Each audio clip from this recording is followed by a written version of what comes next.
একটা তাল ধুয়ে নিয়ে খোসা ছাড়িয়ে নিয়েছি। আটি আলাদা করে দুবার করে অল্প অল্প করে জল দিয়ে এভাবে তালটা মাখিয়ে নেব। এবার তালের আটিগুলো থেকে পাল্পটা বের করে নিতে হবে।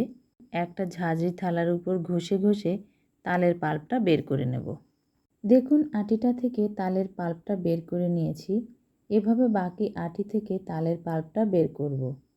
তালটা ছিল মিডিয়াম সাইজের। যতটুকু পাল্প বেরিয়েছে তাতেই আমার পিঠে তৈরি হয়ে যাবে। এবার নারকেলটা কুড়িয়ে নেব। নারকেলও খুব বেশি লাগবে না, একটা নারকেলের অর্ধেকটা কুড়িয়ে নিলেই হয়ে যাবে।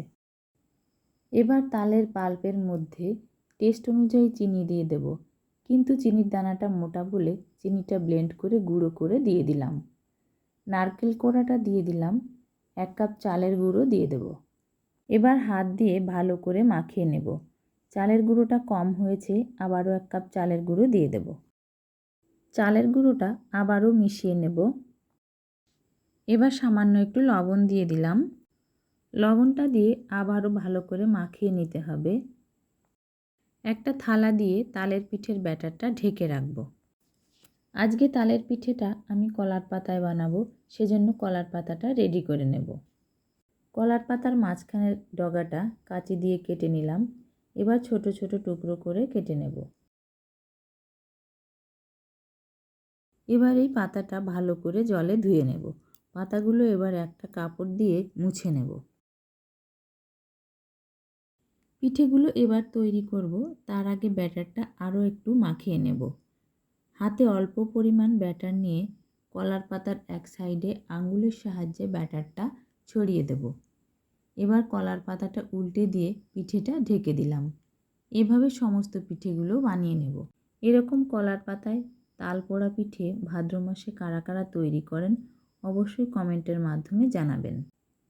সমস্ত পিঠেগুলো তাওয়ায় সেঁকে নেব।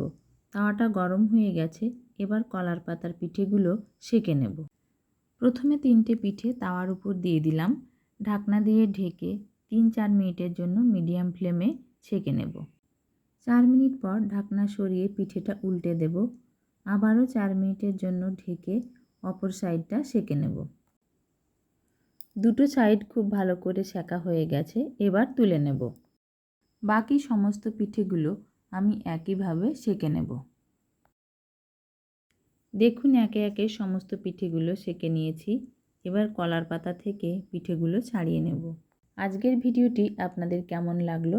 যদি ভালো লাগে তাহলে অবশ্যই একটা কমেন্ট করবেন এবং আমার চ্যানেলটিকে সাবস্ক্রাইব করবেন। পাশে থাকা বেল আইকনটি প্রেস করবেন নতুন নোটিফিকেশান সবার আগে পাওয়ার জন্য।